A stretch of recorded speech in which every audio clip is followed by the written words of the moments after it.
Congratulations! You are now the proud owner of a dragon, a fully grown, fire-breathing, castle-destroying, sheep-consuming dragon.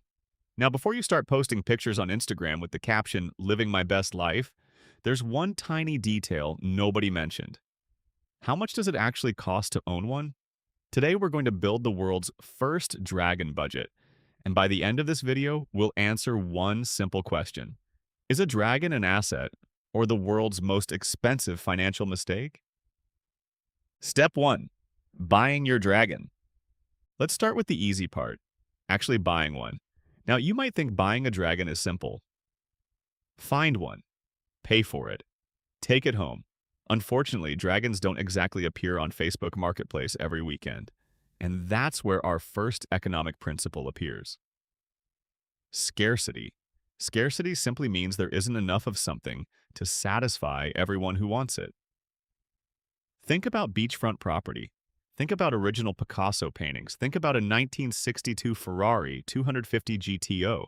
Only 36 were ever built, and they now sell for tens of millions. Now imagine there are only 15 living dragons left in the entire world. Suddenly, everyone wants one. Governments want one. Billionaires want one. Collectors want one. Hollywood studios definitely want one. Even Elon Musk probably wants at least two. The problem is, there are still only 15 dragons, and whenever lots of people compete for something that's extremely rare, prices begin to climb. This is where supply and demand comes into play. If supply stays exactly the same, while demand keeps increasing, prices don't rise a little. They explode. Imagine standing in an auction room. One billionaire offers $80 million. Another offers $150 million. A government representative casually bids $200 million. Meanwhile, you're sitting in the back wondering whether financing is available over 30 years. Congratulations! You've officially entered the luxury dragon market. Step 2. Finding it a home. Buying the dragon was actually the easy part. Now comes something much more complicated. Housing.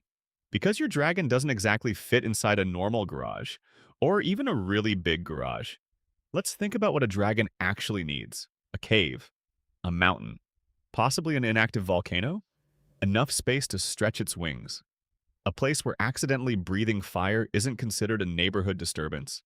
Suddenly you're shopping for mountains instead of apartments. Economists call expenses like these fixed costs. These are costs that exist whether your dragon is busy flying around or sleeping 20 hours a day. You still have to maintain its home. You still pay property taxes. You still repair the cave entrance after the dragon sneezes fire for the third time this month. The dragon doesn't care whether your business had a good year. It still expects premium accommodation. And there's a quieter cost hiding underneath all of this. Every dollar you sink into a dragon cave is a dollar you can't put anywhere else. Not an apartment building, not an index fund, not literally anything that doesn't occasionally melt rocks. Hold that thought. We'll come back to it at the end. And it's the most important number in the whole video. Step 3. Feeding the beast. Now let's talk about food, because dragons don't survive on salad. A 12-ton dragon probably eats an unbelievable amount every single day. Let's estimate. Breakfast, 10 cows. Lunch, 15 sheep. Dinner, whatever wandered too close to the cave. Midnight snack, your neighbor's horse. From your perspective, these are simply grocery bills. But from an economist's perspective, something much more interesting happens. Imagine hundreds of people suddenly decide to own dragons. You've actually seen this pattern already. Demand for livestock climbs. Farmers can't magically produce more cattle overnight. Supply stays roughly the same, so prices follow. The exact same mechanism as the auction room, just with cattle instead of dragons. And this isn't only about dragons. It's the same reason concert tickets, houses, or popular gaming consoles sometimes become incredibly expensive. One hungry dragon has just disrupted the entire agricultural market. Burger restaurants are struggling. Steakhouses are raising prices. Meanwhile, cattle farmers are quietly becoming millionaires. Step 4. Insuring the uninsurable. Now let's discuss everyone's favorite topic. Insurance. You call your insurance company. Hello, I'd like comprehensive coverage for my dragon. There's a long silence. Then the representative quietly says, I'm transferring you to management. Insurance companies make money because they insure predictable risks. Cars crash, roofs leak, phones get dropped. Those things happen often enough that actuaries can calculate the odds. Dragons cry Yeowon are slightly different. Let's make a list of possible insurance claims. Burned house, burned castle, burned forest, burned village, burned neighboring kingdom. Emotional damage to nearby sheep. Every additional risk increases your insurance premium. This introduces another economic concept, expected risk. Expected risk isn't just how likely something is. It's the likelihood multiplied by how expensive it would be if it happened. A tiny chance of a catastrophe can cost more than a high chance of a scratch. Let's compare two customers.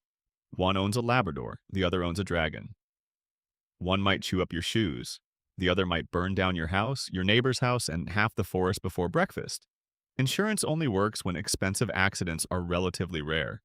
The higher the expected risk, the odds times the damage, the more you'll have to pay. But dragons don't exactly have a reputation for being careful. So if your dragon enjoys practicing its fire breathing after dinner, don't be surprised if your annual insurance premium eventually becomes higher than your mortgage. Step 5. Putting your dragon to work. At this point, you've spent hundreds of millions buying your dragon. You're paying millions every year just to keep it alive. Naturally, you begin asking a very reasonable question. Can this thing get a job? Let's brainstorm. Your dragon could offer scenic flights, Hollywood movie appearances, luxury wedding entrances, tourism, fire-powered steel production, search and rescue operations, national defense, content creation on YouTube. Suddenly, your dragon has become a business. Now we introduce two of the most misunderstood financial terms, revenue and profit. Revenue is every dollar that comes in. Profit is what actually remains after paying all the bills. Your dragon earns $20 million. Sounds incredible. Until you subtract food, insurance, employees, veterinary care, property maintenance, taxes, lawyers, fire damage. That's why companies love announcing record revenue. But investors usually care much more about profit. Revenue makes headlines. Profit keeps businesses alive. Step 6. Building the dragon team.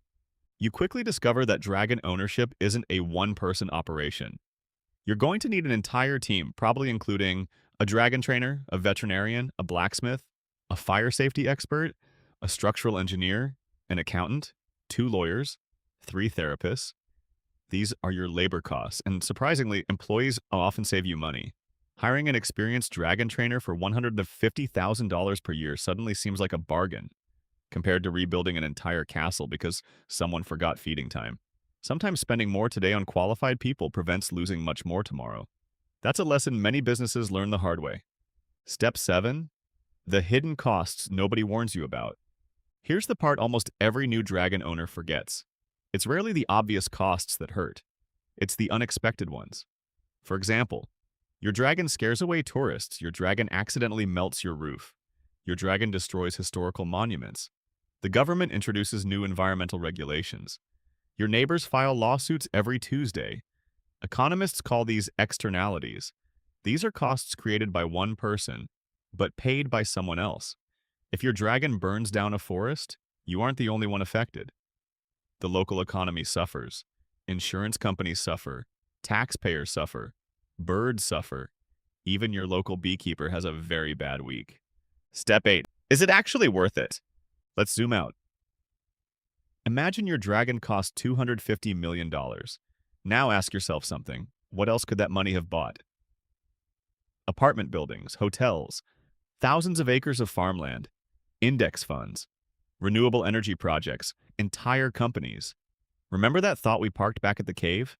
This is it. This is the real meaning of opportunity cost. The cost of owning a dragon isn't just the money you spend. It's everything you decided not to buy instead. Every investment is also a decision to reject countless other opportunities. That's why serious investors constantly compare alternatives. Not because they're indecisive, but because capital is limited. Step 9. asset or financial disaster. Now we reach the final question. Many people assume expensive automatically means valuable, but economics doesn't work that way. Something becomes an asset because it creates value, either by producing income or by appreciating over time. Otherwise, it's simply an expensive liability. Let's calculate. Purchase price $250 million, annual food $5 million, housing and maintenance $5 million, insurance $7 million, employees $2 million, other smaller cost positions adding up to another $1 million. Now add those operating costs up, $20 million a year. And how much does your dragon earn? Approximately $20 million a year. Look at that carefully. You're at break even, haven't made a penny. Right up until something goes wrong. And with a dragon, something always goes wrong. Take that $7 million in insurance. It only holds until you actually use it. File one big claim, and next year's premium does the burning. Either way, you're underwater. Your dragon may be worth a fortune on paper, yet every single year it quietly drains your bank account. Which leads us to one of the biggest lessons in finance. Cash flow matters far more than appearances. Lots of wealthy-looking people own liabilities. Truly wealthy people usually own assets that quietly make money while they sleep. Your dragon, unfortunately, does neither. So, could you own a dragon? Absolutely. If you're incredibly wealthy, if you enjoy risk, if your insurance company has a very strange business model, and if your neighbors are unusually forgiving. But the real point of this video was not about dragons, it was economics. Because whether you're buying a dragon, a sports car, a mansion, or your very first home, the purchase price is only the beginning. The real cost always comes afterward. Maintenance, insurance, taxes, repairs, opportunity costs, cash flow. Those are the expenses that determine whether something becomes a great investment or a financial disaster. If you enjoyed this completely reasonable financial analysis of dragon ownership, hit the like button and subscribe. We've got plenty more questionable investments to evaluate.